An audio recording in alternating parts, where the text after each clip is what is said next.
Hey athletes! In this video we're going to explore our single leg deadlift, or as a more accurate term, our single leg RDL. So what we're going to be looking at here are key themes of our hinge action, why this is such a challenging exercise, and ultimately what are some of the regressions that we can play with so that you master this in as fast or as efficiently as possible. So what I'll do is I'll quickly demonstrate the exercise for you and then talk about one of the biggest issues that we see. So I'm going to choose to go right leg dominant, lifting that left leg off the ground, just going to arms out for balance, and ultimately hinge.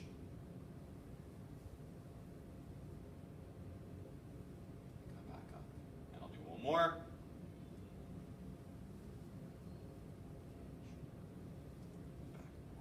Okay. So the key thing to remember is that this is a deadlift exercise. It's an RDL exercise. It's in the hinge family. So one of the things that just drives me crazy is that our athletes do such a good job of mastering the RDL. They know what it means to hinge, what it means to stretch that hamstring, to find that glute dominance, and ultimately to know what the right range of motion is for them. And so athletes master going to, let's say, this position, yet as soon as they go to that single leg, for some reason, they think, well, I have to go to the ground. And they completely sacrifice the spinal integrity and spinal neutral position that we've mastered in years past. And so where I want you to really think about this is, you're only going as far in the single leg deadlift as you would in your two leg RDL. It's exactly the same.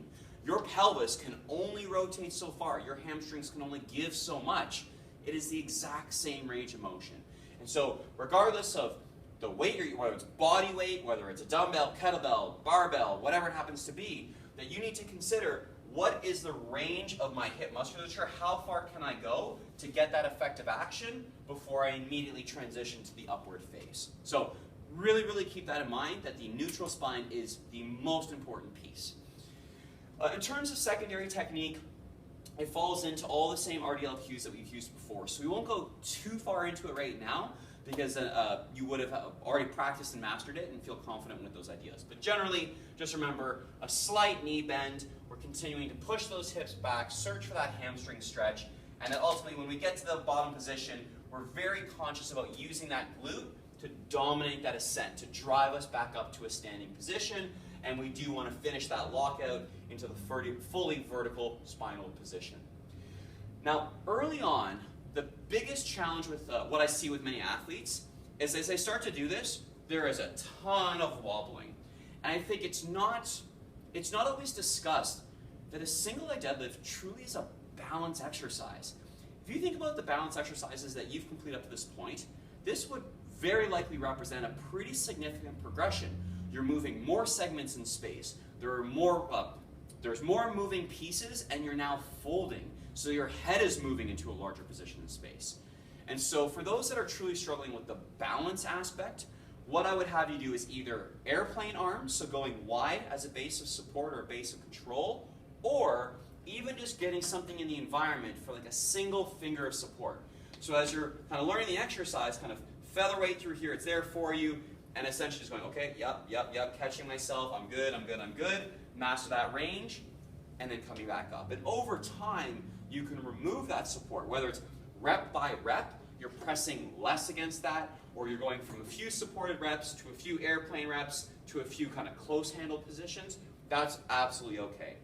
And ultimately, at the end range, what we do want to see is if the right leg is on the ground, the left leg is a little bit back. It's kicking back almost like a lever, almost like a teeter-totter, where it's helping to hinge you or to lean you into that position. And so in this, you could go right arm slightly out, but the theoretical loaded position would be dumbbell in the opposite arm. So as we come down, right leg is forward, left arm is forward, giving us that cross-body effect that we practice in our A's and our sprints and all of our major coordination sequences. So once again, having seen and heard all the things we discussed, our final version would be arm out, pretending we have that load, hinge, feel your range, feel your stretch, squeeze the bum, come back up with complete balance and control. A question that we do get a little bit is what to do with that back leg. You could do completely straight leg. I don't find that to be any benefit at all. I like having knee slightly bent and just kind of, you can see I almost default to a 90-ish degree knee position. So I'm absolutely comfortable with that. As I said, it really doesn't change anything. It's, let's say, athlete's choice or athlete's comfort. As long as the torso, hips, and balance are doing well, that's all that really matters.